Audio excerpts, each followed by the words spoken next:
बिस्मिल्लाहिर्रहमानिर्रहीम। अल्हम्दुलिल्लाहि वकफ़ा वस्सलातु वस्सलामु अला सय्यिदिल अंबिया। सामीन, आज एक बड़े अहम मौजू के साथ मैं हाजिर हुआ हूँ, जिस पे बात इंशाल्लाह करेंगे। अभी सबसे पहले मैं आपको ये बताता चलूँ कि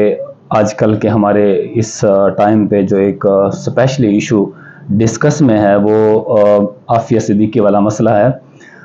आफिया सिद्दीकी के मसले को आप अगर देखें तो सोशल मीडिया आजकल तकरीबन हर दूसरा तीसरा शख्स उसको पोस्ट कर रहा है, और उसमें ट्विटर में देख लें, आप इंस्टा पे देख लें, जहाँ कहीं भी देखेंगे तो आपको ये बाखूबी नज़र आएगा कि उसकी हकीकत क्या है। हकीकत देखने के लिए अगर आप उसकी थोड़ी सी तवज्जो करेंगे तो इतना मुश्किल नहीं है, क्योंकि जगह जगह पे उसका तमाम डाटा पड़ा हुआ है, तो आसानी से आपको मिल सकता है। तो सामीन, सबसे पहले ये चीज़ बताता चलूँ कि मैं समझता हूँ कि इस वक्त हमारे एक एज ए कौम अगर हम देख लें तो उसमें बड़ी नाकाम कौम है हम, कि जैसे अगर देखें कि एक हमारे मुल्क की, इस पाकिस्तान की बेटी आफिया सिद्दीकी, जिसको तकरीबन कोई 20 साल हो गए हैं, 2003 से लेकर अब तक 2023, 20 साल और चंद माह हो गए हैं उसको एक अमेरिकी कैद में बेचारी वो अपनी ज़िंदगी बसर कर रही है। और एक तरफ तो ये चीज़ें सारी देखने में आ रही हैं कि इसमें इस टाइम टेन्योर में तकरीबन 20 साल के अंदर मैंने जहाँ तक देखा तो मेरे इल्म के मुताबिक मुझे पता चला कि इसमें काफ़ी लोग हमारे जो थे वज़ीरान मशीरान सरगर्म रहे। उनमें से मैं सरफ़हरिस्त जिक्र करता चलूँ, हमारे जनाब सैयद यूसुफ रज़ा गिलानी साहब जो प्राइम मिनिस्टर रह चुके हुए हैं, उन्होंने एक दफ़ा इस पे डिस्कस किया था। ताहम जो अदालत में उन्होंने फिर कुछ उसके लिए पैसों की दरख्वास्त की कि जो उनको चाहिए थे उस मसले के लिए, लेकिन ना मिल सके किसी भी सूरत पर। तो अब वहाँ से निकलने के बाद फिर उसके बाद जब देखते हैं तो हमें नज़र आता है कि टीएलपी का एक जो है ना मंशूर, उसमें 2000 मेरे ख्याल से 2020 में शायद गालिबन उन्होंने भी, एक उनके हाफिज साहब हैं, तो उनका ये कहना था कि मोहम्मद बिन कासिम के जाननशीन और उनके वारसान ज़रूर उसको लेकर आएंगे। अब तक हमने ये सारी चीज़ें तो देख ली, लेकिन इस मसले पर फिर सेकंड आपको मैं याद ये भी करवाता चलूँ कि हमारे एक्स प्राइम मिनिस्टर जनाब इमरान खान साहब ने, उनका भी ये एक मंशूर रहा है अपनी कैंपेन के दौरान, लेकिन हमेशा की तरह यही देखने को मिला कि जब भी वक्त गुजरता गया किसी को याद नहीं रहा, या किसी के ज़हन में नहीं रहा, या इक़्तिदार में आने के बाद शायद कुछ मामलात की वजह से वो उलझ गए तो अपनी बेटी को शायद भूल गए। तो अब इस दौरान इस सिलसिले में अगर हम देखें तो मैं समझता हूँ कि हमारे जनाब एक जमात इस्लामी के सेनेटर हैं जनाब मुश्ताक अहमद साहब, बड़ी खुशी हुई देखा कि उन्होंने एक बड़े गैरतमंदाना जो है ना एक जुर्रत की, और उसमें आज वो पिछले दिनों में देख रहा था अमेरिका में चले गए, और उनके हमशीरा भी हमरा थी उनके आफिया सिद्दीकी की। तो और उसके हवाले से जब वो वहाँ पर पहुँचे तो अब बड़ी एक मुझे अफसोस हुआ ये देख कर के जब वो वहाँ पहुँचे तो पता चला कि जनाब उन्होंने, इतने जालिम लोग और कमबख्त लोग हैं कि अपनी बहन को 20 साल के बाद अगर मुलाकात के लिए वो वहाँ पहुंची तो उन्होंने उसको हाथ भी नहीं मिलाने दिया और ना उससे गले मिलने दिया। ताहम एक शीशे में जो उनका एक प्रोटोकॉल होता है उसके अंदर उसको खड़ा करके मुलाकात करवाई। अब उस मुलाकात के दौरान पता चलता है कि कहीं उसमें जो है ना जेल में तशद्दुद की वजह से उसकी जो है ना आफिया सिद्दीकी की जो समात है वो भी मुतासर हो गई हुई है, और उसके सामने वाले 2 दांत भी टूटे हुए हैं। अब एक तरफ ये सारी चीज़ें देखते हैं तो दूसरी तरफ अगर हम ये देखें कि अमेरिका इस वक्त वो जिसका ये मंशूर, जिसका ये अलम हाथ में बुलंद किया हुआ है कि मैं इस वक्त पूरी दुनिया पर जहाँ भी जुल्म और सितम हो रहा है उसके खिलाफ वो आवाज़ उठा रहा है इंसानी हुकूक के लिए। लेकिन बदकिस्मती के पाकिस्तान और मुसलमान स्पेशली मैं समझता हूँ जहाँ पर भी किसी गैर मुस्लिम की कैद में हैं तो उन्हें शायद उनमें इंसानियत के हुकूक नज़र नहीं आते। तब हम अगर ये सारी चीज़ें देखें तो एक तरफ एक बेगुनाह खातून को, जिसको किसी शक की वजूहात के बिना पर उन्होंने जिंदान में रखा हुआ है इतने अरसे से और बगैर किसी हीलो हुज्जत के,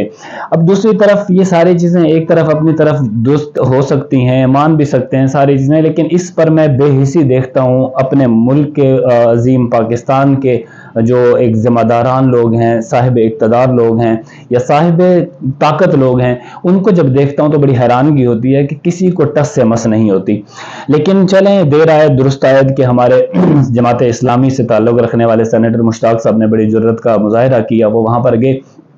अब उनके जाने के बाद जो सूरत हाल नज़र आ रही है तो उन्होंने भी पिछले दिन यही रिक्वेस्ट की थी आवाम से कि आपकी मेहरबानी कि आप इसमें हमारा साथ दें, हुकूमत वक्त के साथ ये मुतालबा करें। अब इस सारी चीज़ पे अगर देखें तो ये सारी चीज़ें इस वक्त एज ए कौम हम अगर इनको लेकर चलें तो हमें شاید ہمیشہ کی طرح جتنے بھی حادثات ہمارے ساتھ ہوتے ہیں ایک وقت تک ان کو یاد رکھا جاتا ہے، پھر جو ہی وقت گزرتا ہے شاید ہم اپنی مصروفیات میں الجھ پڑتے ہیں اور ہمیں وہ ساری چیزیں بھول جاتی ہیں۔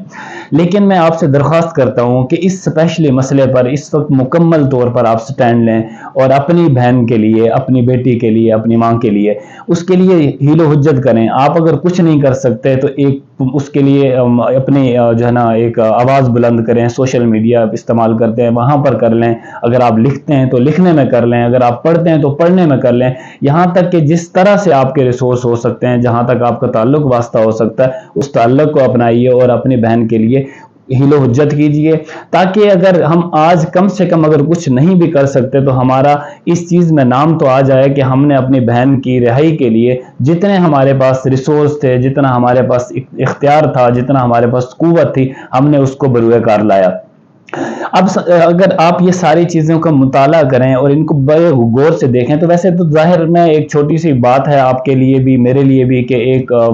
خاتون کسی دوسری ریاست کی جو ہے نا قید میں پکڑی گئی ہوئی ہے۔ اب اگر ہم ساری چیزیں اس نظریے سے دیکھیں تو اتنا مسئلہ نہیں ہے، لیکن اگر دوسری طرف آپ یہ سوچیں کہ ایک ملک کی، ہمارے پاکستان ملک کی بیٹی ہے جس کو غیروں نے اپنے قبضے میں کر رکھا ہوا ہے، اور ہماری بے حسی اتنی کہ ہم کبھی آواز بھی نہ اٹھا سکے اور آج تک اس کے لیے کبھی مطالبہ بھی نہ کر سکے۔ مجھے حیرانگی ہوتی ہے اپنے اقتدار میں رہنے والے لوگوں پر کہ یہ اقتدار میں رہنے کے باوجود کیا اتنا بھی نہیں کر سکتے کہ اگر ان کا ایک ریمن ڈیوس یہاں پر آ کر دن دہاڑے قتل و غارت کر جاتا ہے، لوگوں کو گاڑی کے نیچے کچل جاتا ہے،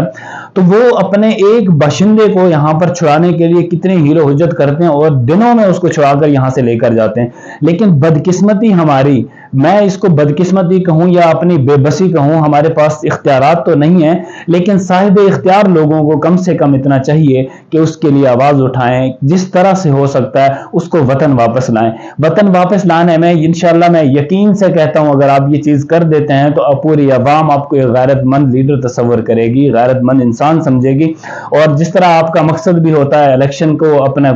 حصے میں لے کے آنا، تو مجھے امید ہے انشاءاللہ چلیں یہ بھی آپ کے شاید حصے میں کوئی نہ کوئی آپ کو کارآمد ثابت ہوگا، اور اسی طرح آپ کی عزت بھی بڑھے گی اور ملک پاکستان کی بھی اور پاکستان کی عوام کی بھی عزت بڑھے گی۔